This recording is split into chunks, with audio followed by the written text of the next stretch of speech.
We found out that the threshold of how cold the water can be when spearfishing is when the top layer turns to ice and freezes over while you're diving in it, because it makes it really difficult to see fish on the bottom. 4 years ago, my mate Andy came up with an idea for a dive trip.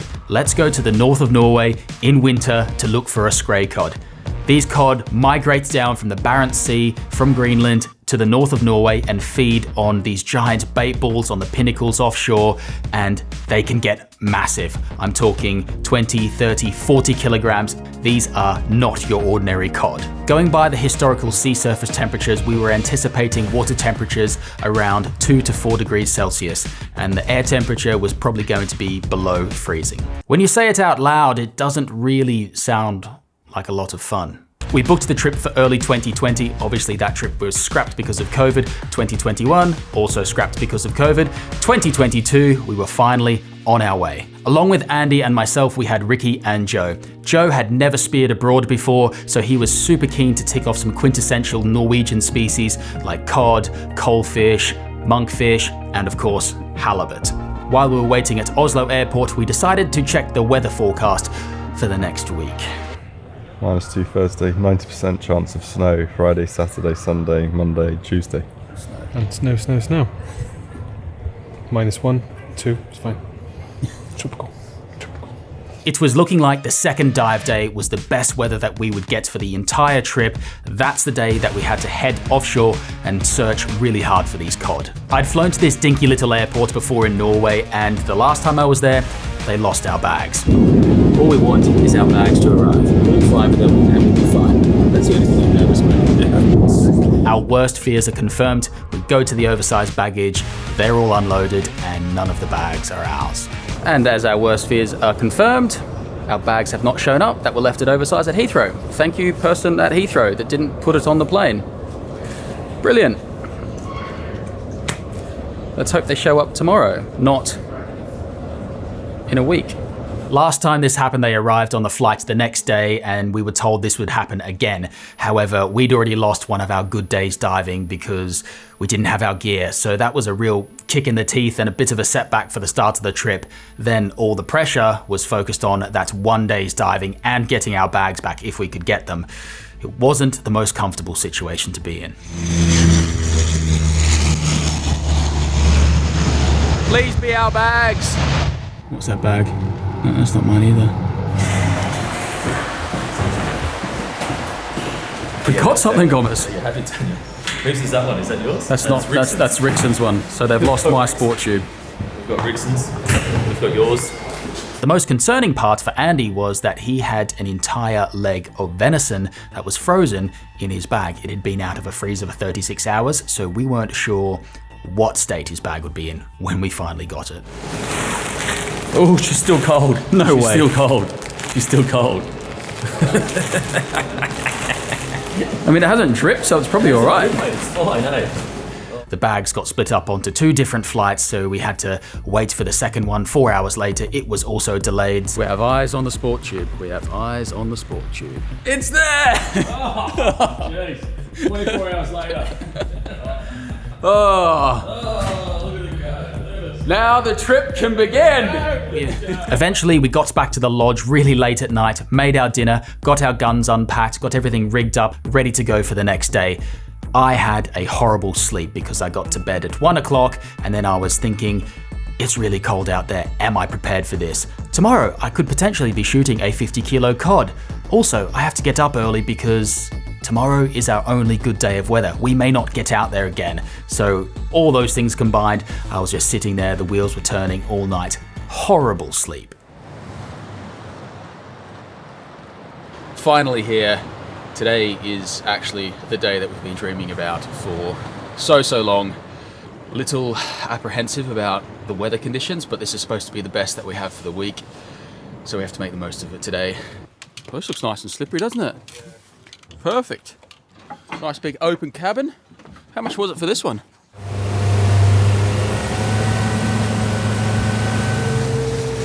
How does it feel, Gomez? 3 years to get here. It's taking it all in. It's taking it all in, Daniel.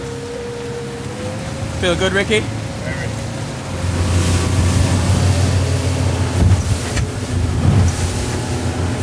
Approaching our first stop, which was an island, just to get warmed up, we noticed about 50 meters from the boat, a lot of orcas started to pop up. Now, I don't really know how I feel about diving with orcas. If they're feeding on herring, maybe, but this pod of orcas had baby orcas with them, little calves, and you never want to mess with a large predator when they have young.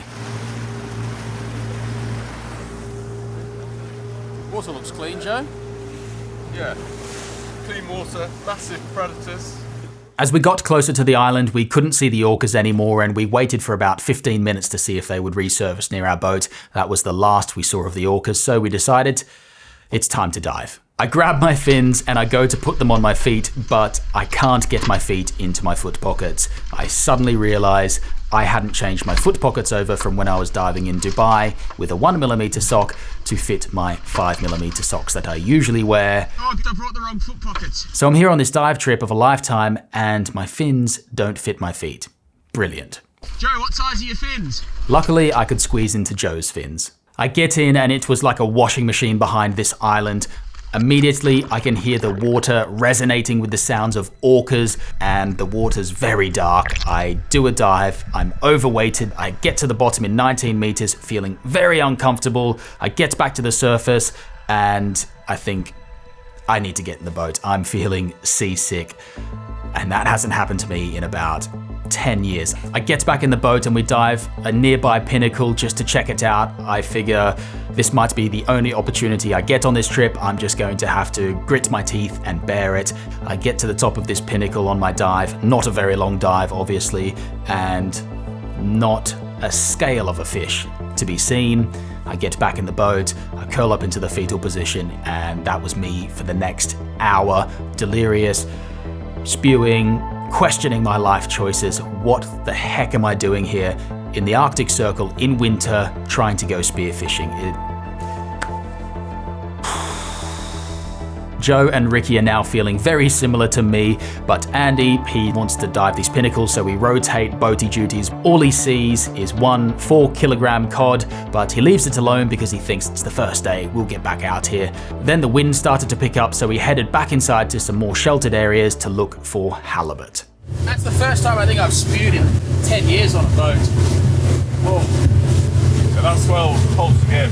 Yeah, and it is Probably about 3-4 meters swell rolling in. positively Baltic right now. Oh gosh, it's cold. And this is supposed to be the warm day. Feels like I've been to the dentist.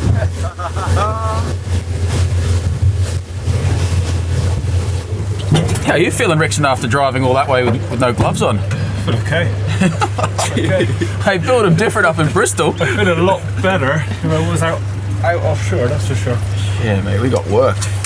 Yeah. If I see one of these things, my heart's going to be going so hard I don't even know if I'm going to be able to dive.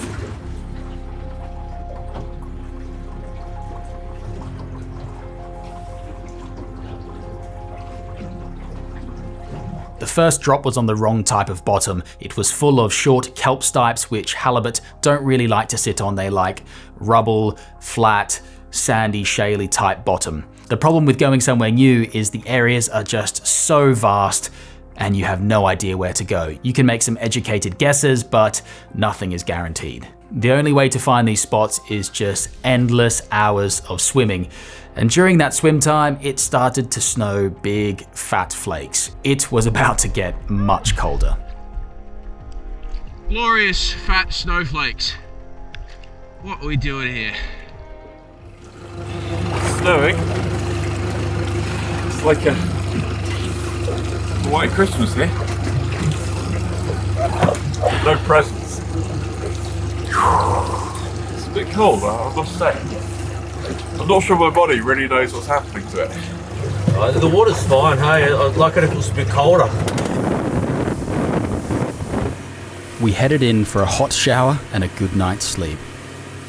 Everyone was a bit busted up from the day before and not quite so eager to get out and amongst it. The air temperature was around -2 degrees Celsius, which is pretty chilly when you're out boating in a wetsuit. Kind of apprehensive about how cold the water is. 3 degrees really does sting the face and it doesn't go away. Like when it's 8 degrees, your face goes numb, but this 3 degrees, it burns the entire time.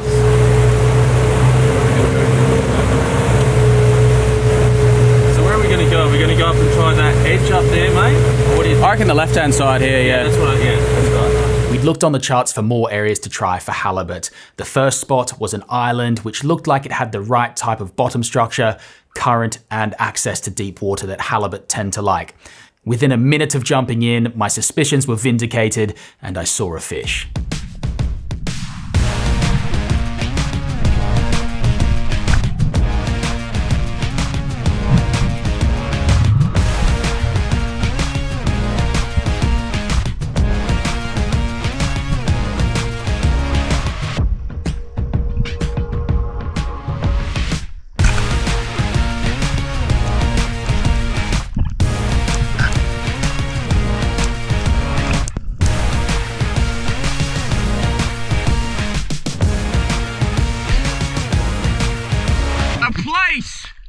It's the first fish of the trip. Not exactly the target species, but if we're finding these, hopefully there's some other larger, similar looking fish around. Hands are freezing. It's very challenging. At least we don't need ice on the fish. Just on the deck is totally fine. It's -2 today. We spent the rest of the day swimming over similar looking ground, knowing that at any stage you could swim into a giant Atlantic halibut.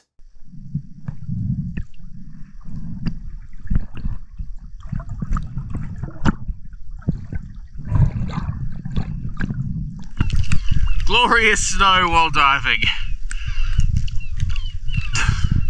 This looks like really good ground for flatfish, but just not seeing any at all. Don't know what's going on. Maybe it's too early in the year. Maybe we're not the right spots. Who knows? But the only thing I do know with halibut, it's the 3 P's of success. Persist, persist, persist. She is chilly.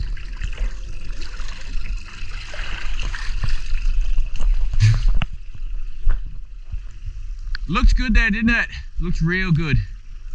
Joe did manage to find a fish on our target species list, an Atlantic wolffish. However, it was too young. After several more hours swimming in this 3-degree water, the snow really came down hard, and we decided to call it a day and head back to camp. I think we've given it our best shot. We've worked hard today. Really hard. Well done, Ricky. Ah! Busted up. Oh. That is a cold man. It's a fucking cold man. I mean, on the bright side, we don't need to ice our fish. We're encountering a slight problem with the snowfall on the surface. Apart from the obvious it being rather chilly, but the snow's mixing with the top layer of water and making it very murky, which makes it even more difficult to find the fish. What are the other good reasons to come here? Not in springtime. We decided to check one more spot on the way in, and then something that I've never experienced before in my life occurred. Well, this isn't good. Due to the heavy snow, it had actually formed a freshwater layer on the surface of the sea. Combined with the 20 knots of wind acting as wind chill across the surface, it actually froze on the surface into a slush slurry of ice. Oh, what are we doing? I think I know why people aren't diving here. We had to have a go though, right? I was fine with the temperature diving in it, but it formed this mirage-type halocline on the surface, which made it nearly impossible to see the bottom, so halibut hunting was out. The blizzard overnight was pretty wild. The entire lodge was shaking. I thought at any minute the roof could be blown off. It was 50-knot winds. I don't think anybody slept much at all because the entire thing was shaking and squeaking, and also lots of snowfall.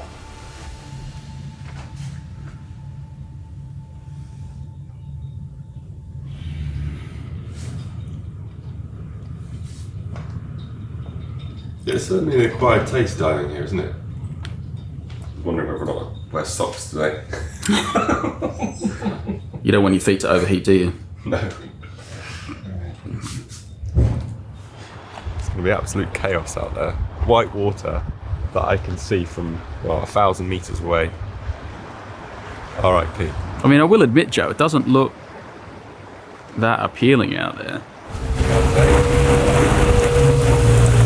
This is our last crack that we're going to have at the Skrei cod offshore.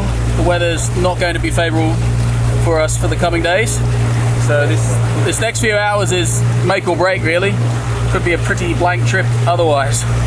We stopped for a quick look on the farthest point before heading out into the open ocean. Same old story, no fish, but we had to do it because we needed to defrost our spear gun bands. We left our spear guns in the boat overnight and the air temperature was about -5, so the bands were very stiff and you couldn't load them until you jumped in the water, which was now 2 degrees on the surface, for them to thaw out so you could eventually load the spear gun. Very cold. Is it just because I'm tucked around this point, or is it flattened off? Just because you tucked around this point. Right, okay. Punching out against the wind, the waves, and the tide, we eventually get to the closest pinnacles that we were looking at. I sound over and I can see what looks like fish on the bottom, and this just brought the mood up. Everybody was excited. We thought, this is it. We're going to catch something. This is our moment. And the current was so strong that it was nearly impossible to get the guys onto the right spot. I tried several times to drop them in up current, and sometimes they did hit the right spot, but there was just no fish, which was disappointing to say the least. While we were looking on the chart for the next pinnacle to hit, I noticed off in the distance some birds diving. This is exactly what we were waiting for. Birds diving on a bait ball, there'll be predators underneath, and this is what these cod come to feed on. I thought, this is it. This is the moment we've been waiting for, and it's just there. As we approached, I could see the bait jumping out of the water. The birds were still diving in there. It was a scramble to get Joe and Andrew in the water. I decided to take the camera in, and when we jumped over, the bait ball was enormous.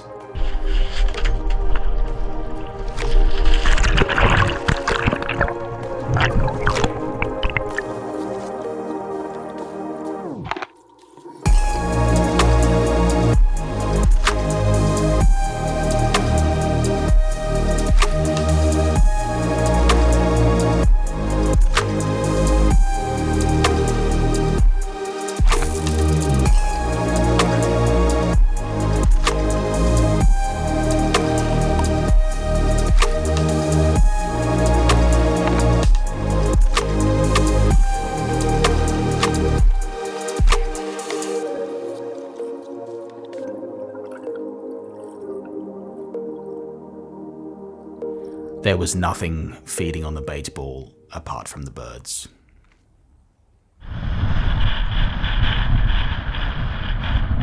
Once again, returning to camp with our tails between our legs.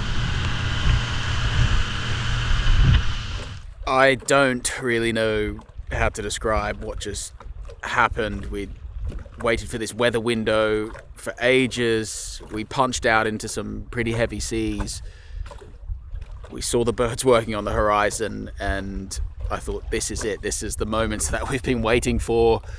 We steamed over, the birds were still there. We could see the bait on the surface, and I thought, this is it. We're gonna find these Skrei cod. And we jumped in, and there was just nothing but bait. We dived under the bait ball, and I still can't really believe that there was no fish under the bait eating it. I mean, it's the right time of the year, we're in the right area, but there was just nothing eating it.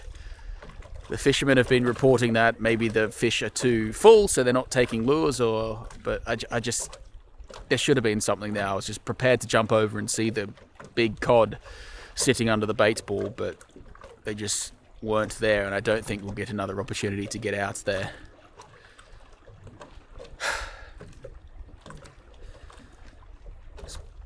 Gonna keep me up tonight, I think, thinking about that.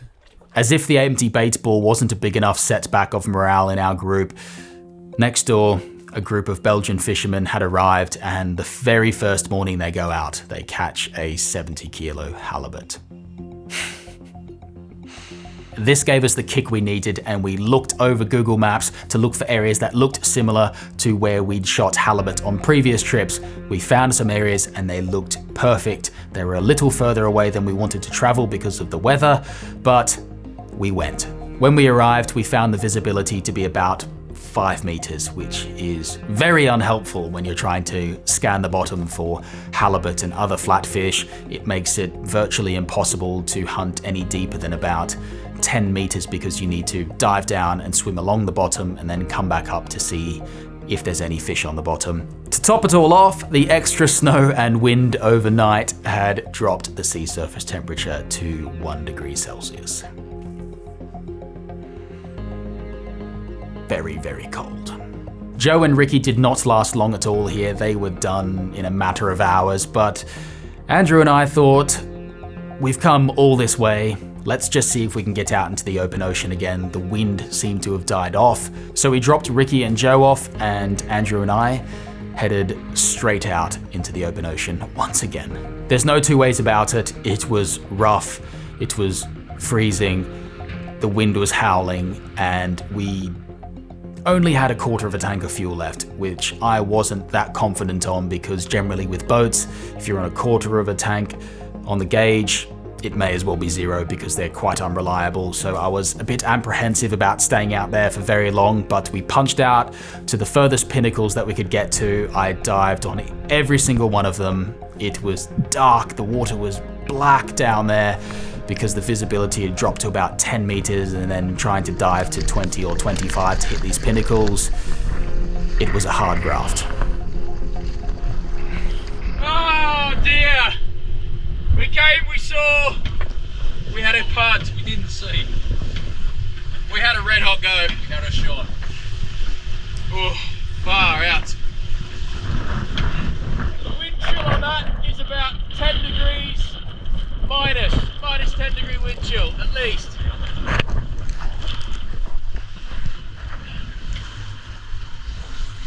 As you can imagine, there wasn't a great deal of hustle around our living room that morning. We needed to fill up the boat, so we had to head into town to get some fuel and also some beverages for our last night.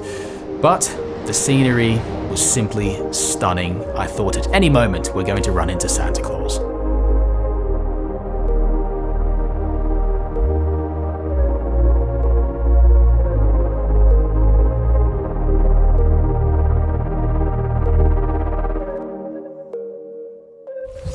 Halibut.